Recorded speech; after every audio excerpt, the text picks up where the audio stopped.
구축할 수밖에 없는 이 아모리 왕 시혼에게 사신을 보냈습니다. 부탁하는 거죠. 우리가 좀 당신의 땅을 지나가게 해주십시오. 당신의 땅 지나갈 때 조금도 피해를 입히지 않겠습니다. 물도 마시지 않겠습니다. 그저 왕의 큰 길로만 지나가게 해달라고 그렇게 부탁을 하는 거죠. 지금도 성지순례를 가보면 이 왕의 큰 길, 왕의 도로라고 하는 도로가 지금도 있습니다. 그러니까 이제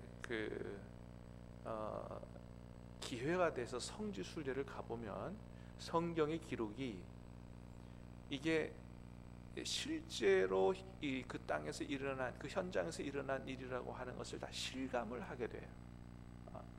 성지순례를 안 가볼 때는 이게 그런 이야기구나 뭐 이렇게 추측만 하고, 혹이라도 이게 어떤 사람이 그냥 무슨 책처럼 쓴 게 아닌가, 단순히 소설처럼 쓴 책이 아닌가 이렇게 생각할 수도 있을지 모르겠습니다만은, 현장을 가보면 성경에 있는 장소가 지금도 그대로 있는 것을 보게 되면서 성경이 실제로 일어난 일들에 대해서 쓴 것이구나, 그런 것을 우리가 체험할 수가 있죠. 자, 그 왕의 길로, 왕도로 이제 큰 길로 지나가야 되는데, 그렇게 되면 아모리 왕의 땅을 지나갈 수밖에 없어서 그렇게 부탁을 하는 거죠. 여러분, 하나님은 우리가 지금도 이 사회 속에서 살아가면서 이렇게 살아가기를 원하십니다. 다른 사람에게 폐를 끼치지 않고 손해를 끼치지 않고, 할 수만 있으면 모든 사람과 화평하게 그렇게 지내기를 원하시죠. 안 믿는 사람이라 할지라도, 또 타종교를 다니고 있는 사람일지라도, 혹이라도 뭐 무당이라도 적으로 생각하지 말고 이웃으로 생각하고, 저 사람들도 하나님을 알고 섬겨야 될 사람이다 이렇게 생각해서 하나님 마음 가지고, 여러분, 하나님은 이 세상을 어떻게 하셨다 그랬어요? 이 세상을 사랑하셨다. 정확히 말하면 이 세상에 있는 사람들을 사랑하신 거죠. 다 죄인입니다. 다 죄인이고, 그 죄로 볼 것 같으면 하나님 앞에 다 심판을 받아서 지옥불에 떨어질 수밖에 없는 하나님과 원수된 사람들이지만, 하나님이 그 사람들을 사랑하셔서 그들을 구원하시기 원하셨다. 이웃을 바라보는 그런 하나님의 마음이 우리에게 필요한 거죠. 로마서 12장 8절에서도 말씀합니다. 할 수 있거든 모든 사람과 더불어 화목하라. 모든 사람과 더불어 화목하면 좋지만 그럴 수 없는 상황이 있을 수도 있지만, 그러나 할 수 있거든 모든 사람과 더불어 화목하라고 말씀하십니다. 그래서 하나님은 우리가 하나님의 자녀답게 하나님께서 원수된, 죄로 말미암아 원수된 우리에게 독생자를 내어주시면서까지 화목하게 지내시기를 원하셨던 것처럼, 그 하나님의 아들들은 그렇게 이웃과 화목하게 지내려고 애를 쓰는 삶을 살아야 한다라고 하는 것이죠. 그래서 이스라엘이 지금 하나님의 뜻을 실천해서 가나안 땅에 가는 도중이지만, 하나님의 명령이야 그러니까 비켜, 무조건 싸우려고 하지 않고, 될 수 있으면 폐를 끼치지 않고 손해를 끼치지 않고, 화평한 관계로 그렇게 하나님의 뜻을 실행하려고 하는, 그래서 길만 내주면 우리가 잘 지나가겠다고 이렇게 화평의 제안을 하는 거죠. 자, 그런데 그 아모리 왕 시온이 어떻게 했다고요? 자, 23절에 보니까, 시작. 시온이 이스라엘이 자기 영토로 지나감을 용납하지 아니하고 그의 백성을 다 모아 이스라엘을 치러 광야로 나와서 야스에 이르러 이스라엘을 치므로, 그 제안을 받아들이지 않는 거죠. 감히 어디 남의 나라 땅을 그냥 지나가. 그래서 뭐 단순히 거절한다 이래도 뭐 괜찮겠는데 나와서 칼을 가지고 나와서 이스라엘을 쳤다라고 하는 겁니다. 군대를 이끌고 나와가지고. 여러분, 이런 상황이 되면 어떻게 평화롭게 지낼 수 있습니까? 없습니까? 평화롭게 지낼 수가 없는 거죠.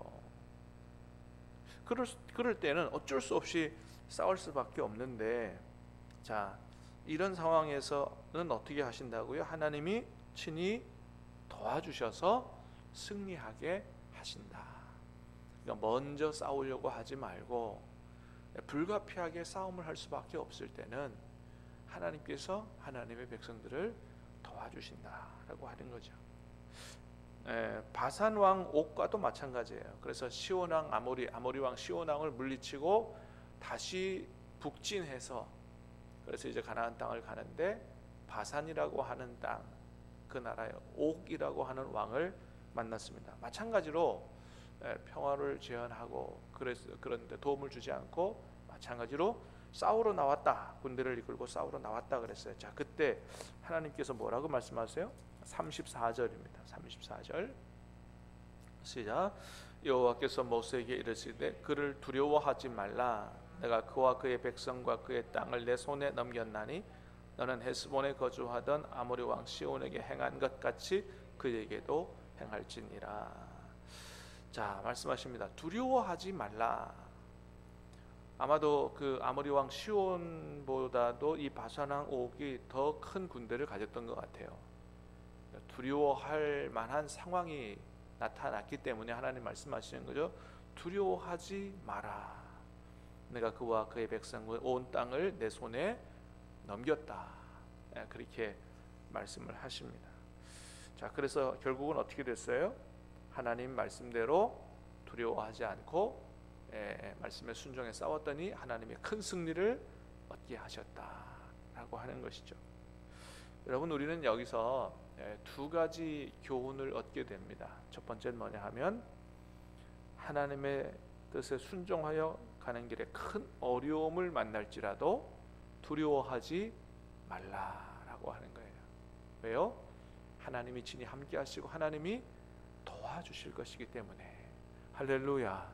그렇습니다. 여러분, 우리가 하나님의 뜻에 순종해서 산다고 해서 전혀 어려움이 없느냐? 그렇지 않습니다. 하나님의 뜻에 순종해서 사는 길에 오히려 더 어려움이 많을 수도 있습니다. 왜요? 세상은 아직도 마귀가 판을 치는 악한 세상이기 때문에 하나님의 뜻을 따라 살려고 하면 많은 어려움을 겪을 수가 있습니다. 뭐 가정에서도 무슨 하나님을 믿고 그렇게 하는데 무슨 그렇게 유별나게 믿냐? 그냥 주일에 교회 갔다 와 예배만 잘 드리면 되지. 뭘 그냥 수요일도 가고 새벽기도도 가고 뭐 그렇게 그냥 유별나게 믿냐? 또 하나님의 뜻대로 이것은 해야 된다 그러면 또 그런 제동을 걸기도 하고, 주일에 등산 가자고 직장에서 하면 나는 주일에 예배 드리러 가야 된다 그러면 또 쌍심지를 켜고 보고 불이익을 줄 수도 있고, 뭐 하여튼 하나님의 뜻을 따라 살려고 하면 가정에서부터 여러 가지 어려움들을 많이 당할 수가 있습니다. 자, 그런데 그때 하나님 뭐라고 말씀하신다고요? 두려워하지 말라. 사랑하는 여러분, 하나님의 뜻대로 살고 있다면 여러분 두려워하지 마시기를 바랍니다. 하나님께서 나와 함께 하시고 하나님이 도와주신다. 어려움을 만나지만 결국 승리하게 하시고 평탄하고 형통한 길을 허락해 주신다. 믿는 저와 여러분 될 수 있게 되기를 주님의 이름으로 축복합니다. 잠시 어려움을 만나지만 오히려 그때가 더 하나님의 도우심을, 하나님의 살아계심을, 하나님의 전능하심을 체험할 기회다. 여러분, 이렇게 생각하시기를 주님의 이름으로 축복합니다. 그래서 어떻게 하면 어려움을 안 겪느냐? 우리는 그런 삶을 살기보다는 어떤 길이 하나님이 기뻐하시는 길이냐? 어려움을 만날 수 있다. 어려움 봉착할 수 있다. 라는 사실을 알고도 담대하게 하나님의 뜻에 순종하여 살 수 있는 그런 믿음의 사람들이 되기를 하나님이 원하신다는 것입니다. 자, 두 번째는 어떤 경우에도 하나님의 앞길을 막으면 안 된다라고 하는 것입니다. 여러분, 지금 이스라엘이 이렇게 가나안 땅에 가려고 하는 것은 이게 본래는 자신들의 소원이 아니에요.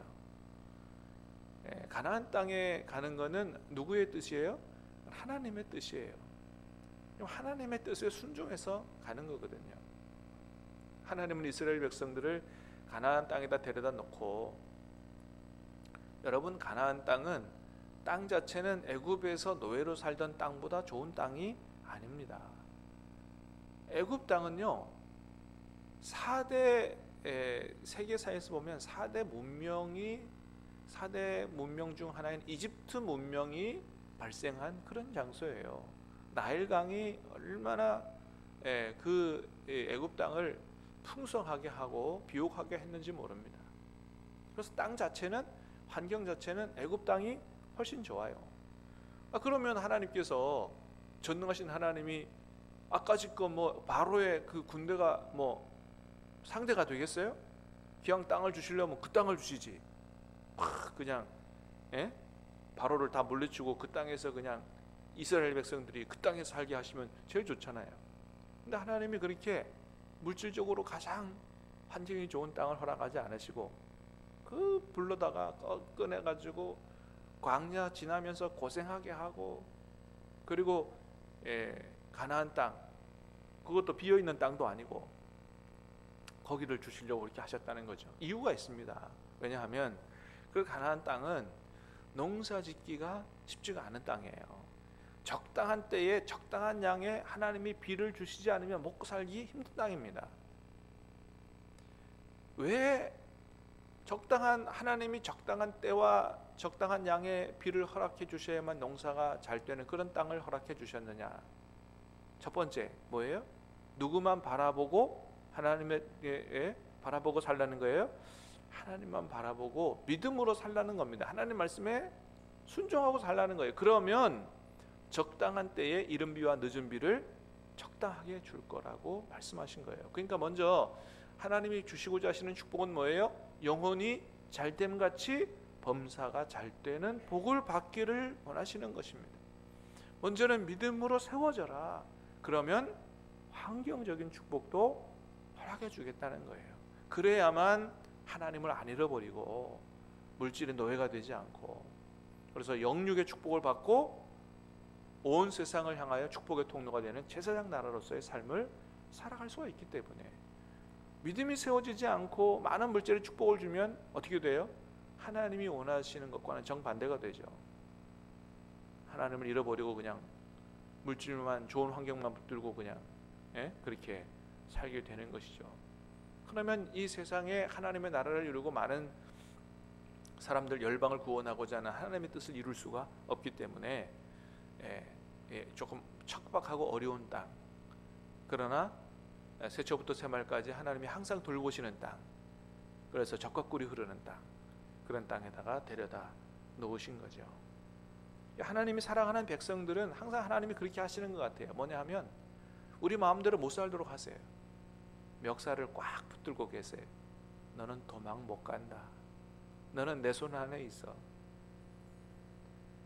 그래서 하나님이 꽉 붙들고 계시는 거예요. 여러분, 그게 근데 내 마음대로 못 살고 하나님 앞에 붙들림 받아 살아갈 수밖에 없는 그게 진짜 은혜요, 복인 줄로 믿습니다.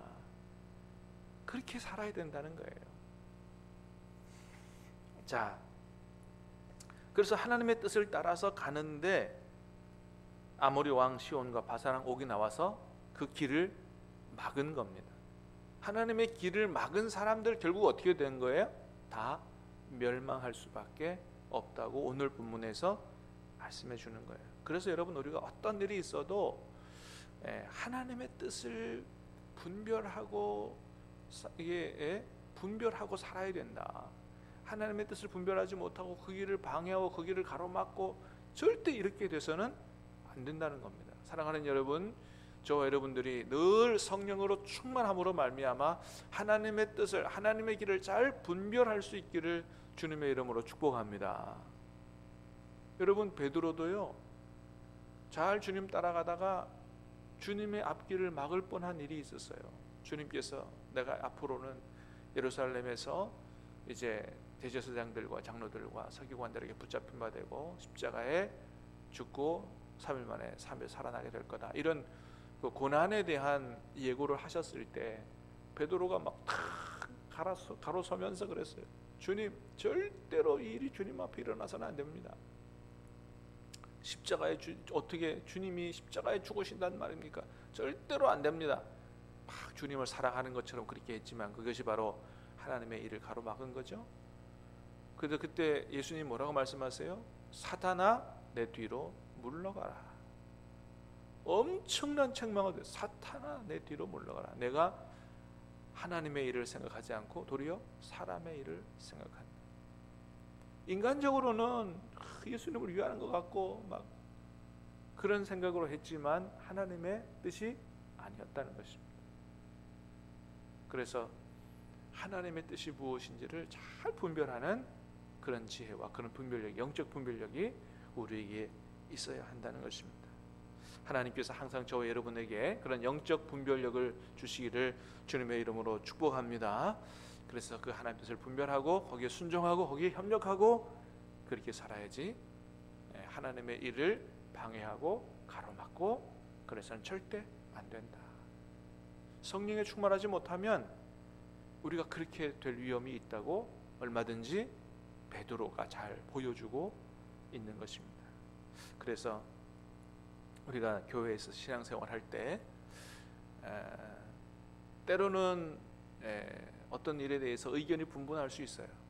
그럴 때 어떻게 해야 돼요? 항상 하나님의 뜻을 구하며 하나님 앞에 무릎 꿇고 해야 되죠.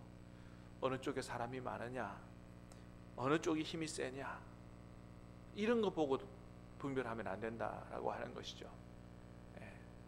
어떤 쪽이 하나님이 기뻐하시는 쪽이냐, 어느 쪽이 하나님이 원하시는 하나님의 뜻이냐를 잘 분별하고 거기에 순종하고 거기에 협력하고 하나님의 뜻을 이루는데 합력하는 그런 여러분들 다 되시기를 주님의 이름으로 축복합니다. 기도하겠습니다. 은혜로우신 주님 감사합니다. 오늘 이 아침에도 우리에게 진리와 생명의 말씀을 주시고 우리가 어떻게 살아가야 될지를 하나님 말씀해 주심이 감사합니다.